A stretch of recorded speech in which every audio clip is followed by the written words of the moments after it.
Good morning, everyone. Sway Money here, and welcome back to Hack My Laborer, the Starbase Tutorial Series where I teach you fun things you can do with your ships by creating a Franken laborer for you. For today's hack, we're going to be installing a material point scanner on the front of our laborer so we can scan asteroids from afar and see what kind of material it's made of, as well as how many stacks of each material there is. This makes it a lot easier to look for specific resources without needing to get right up next to each asteroid in order to scan it with your universal tool. Before we begin, a quick like if you're enjoying this series would be awesome. I've really appreciated all the positive feedback for these videos so far. Knowing how helpful these tutorials have been keeps me wanting to make more. Don't forget to hit the subscribe button so you don't miss the next one. I also stream every Monday, Tuesday, Thursday, and Friday on Twitch where I try to figure out how all this stuff works. Follow me there if you want to join me live sometime. Alright, time to get going. Let's spawn our laborer at the Ship Design Workshop. If you love crafting, you'll need the material point scanner research for this project. You'll also need the basic YOLOL chip research and the control table screen small devices research, but you should already have those if you've been playing along with the other episodes. Sadly, the material point scanner and the utility tool body require a couple of resources that you can't find in our safe little bubble. If you're the adventurous type, go get yourself some Exorium and some Magesium. It's not crazy expensive to buy this stuff on the auction house, but lucky for us it's dirt cheap right now to buy a material point scanner on the auction house, and the utility tool body isn't too bad either. The material point scanner needs a lot of pieces to be assembled, but the actual scanner and the utility tool body are the only pieces that need non-safe ores to craft. You'll also need to get yourself a fixed weapon mount too, and 2 utility tool and rail cannon capacitors. Now that we have all the pieces, let's put them together. Start with the utility tool body and place the material point scanner in the front. All these pieces should snap together, but you may need to rotate them a little bit to get them to fit right. I like to auto bolt after I put each piece together. Hold left click on both pieces to make sure you got all the bolts. Next, we'll attach the fixed weapon mount to the bottom. Rotate this until it snaps into place and auto bolt both pieces to secure it. Lastly, we need to put both of the capacitors in the big open space on the top of the utility tool body. Snap these in place and you'll find 2 bolt spots in the back. That's the full material point scanner assembly. This will work as a simple scanner. You can use other attachments instead of the fixed weapon mount to rotate and pitch the scanner, but we'll be using our ship to do that for now. Let's place this to the side and prepare the spot where we want to mount our scanner. Grab your bolt tool and remove the bolts on these plates in the front. Let's move them to the side. This area under here looks like a perfect spot for our scanner. It's in the center of our ship and near the pilot seat, so it should be easy to aim, but the batteries are pretty exposed with those plates gone, so let's just snap them back in place but push them as far back as we can, and we'll attach them to this bottom floor piece. Craft a new small hardpoint so we can install it here. We can place our hardpoint on this center beam, but we can see that there's a bit of a gap. We need some extra pieces to fill in so the hardpoint sits flush with this front beam. Let's craft a couple of 12 by 144 pieces of plating so we can use them as a spacer. I'm going to put one lined up with the front, and then I'm going to estimate how wide the hardpoint is so it lines up with the second plate. Looks like we were 1 snap point away, so that's easy enough to fix. There we go. Everything is bolted down, so we're ready to snap the hardpoint in place and secure that. Place it in the middle so it's resting on both plate pieces we just installed, and put bolts in each corner. You can put an extra bolt in the center to secure it to the beam as well. If we go up to the pilot seat, you can see the hardpoint we just installed underneath. Grab the cable tool and connect the hardpoint to this duct here. You only need to do one side, but I did both just for good measure. Let's make sure we have a data connection, then we can get ready to install the scanner.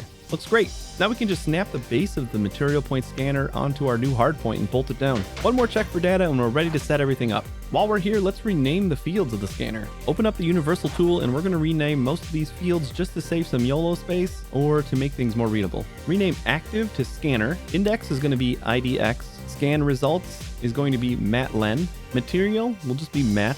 Volume will just be vol. Scan stays the same, but reset I called reset scan. Now let's write our YOLO. We should be well versed on making YOLO chips and sockets now, so let's make those. An extra text panel 24 by 24 and an extra hybrid button real quick. I like the scanner screen front and center, so I'm going to move our generator button down to this extra panel we use for the ISAN reboot button. Just unbolt it and bolt it back down here and it should continue to work just fine. Install our new text panel in the middle spot and rename the panel value field to be just 2 underscores. We're stealing ISAN's idea here to make a nice looking title bar. You can also install the hybrid button in the middle slot to the right we have left over and rename the button state field to scanner and button style to 1. Now we'll install our 4th socket in the back of the ship and plug our chip in. The way the material point scanner reports its scan results is it will set matlen to the number of results it got in its scan. Mat and vol will return the material and volume for whatever IDX is set to. So if IDX is 0, then mat and vol will return the first material and volume in the result. result. I'm not going to read out each line of code here, but I will include a pastement in the description if you'd like to just copy and paste from there. This first line just defines a couple of text strings we'll use often, like TTL for the title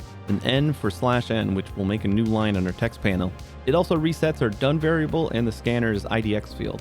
Line 2 is just checking for the scanner status. If the scanner is off, we go to line 20, which just displays off on our screen and then checks the status again. If done is equal to 1, we go to line 15, which will reset the scanner so it can scan again. Line 15 and 20 are completely arbitrary here. I just picked lines that were out of the way to keep things a little cleaner. Line 3 checks the scanner's matlen field. If it's 0, the scanner didn't find anything in its scan, so display that on the screen. And go to line 15 to reset the scan again. Line 4 looks confusing. We set IDX to IDX plus 1, then we multiply that by either 1 or 0, depending on if IDX is less than matlen minus 1. This essentially increments IDX one at a time until we get to matlen, when we set it back to 0. Then we set done to equal 1 or 0 depending on if IDX is greater than or equal to matlen. So done will be 1 after we've iterated through each IDX.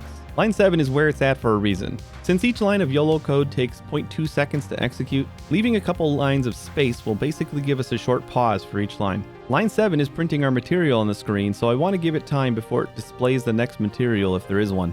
Underscore underscore is our text panel, and we're setting the text to our title string plus a new line that we defined on line 1. Then we add :mat, which will be whatever material is at the index IDX. YOLOL lets us subtract from strings pretty easily, so we subtract space ore and space crystal to save some space on the screen. We don't really need to see ore or crystal after the name of the material. Lastly, we divide the volume of the material by 1728, which will let us display the number of stacks instead of the actual volume, which I find to be more useful. I know this code could probably use some work, but it's been working for me in my streams, so I figured it was the best code to pass on to you, and didn't want to risk breaking something by refactoring it. All that's left to do now is test it out. Let's head to the asteroid belt and see how it works. When you see an asteroid you want to scan, press the scanner button to activate the laser. Line the laser up with the asteroid, and if it's in range, you'll get a readout on the screen with what it's made of. Another tip, you're able to set keybinds to any controls, even custom buttons. Press V to open the keybind menu while sitting down and scroll down to find scanner. I set mine to Z so I don't have to reach all the way down to turn the scanner on and off. There you have it! Your labor has a fancy material point scanner on it now. I do intend on getting some mining lasers on this guy eventually, but I think we're going to have to sort out some other things before we can do that. Next episode, we're going to start working on our power. Propellant is cheap and triangle thrusters are cool, so we're going to replace all of our current box thrusters with pairs of triangle thrusters. This will help us use a little less power at the cost of more propellant, and will provide a little bit more thrust as well.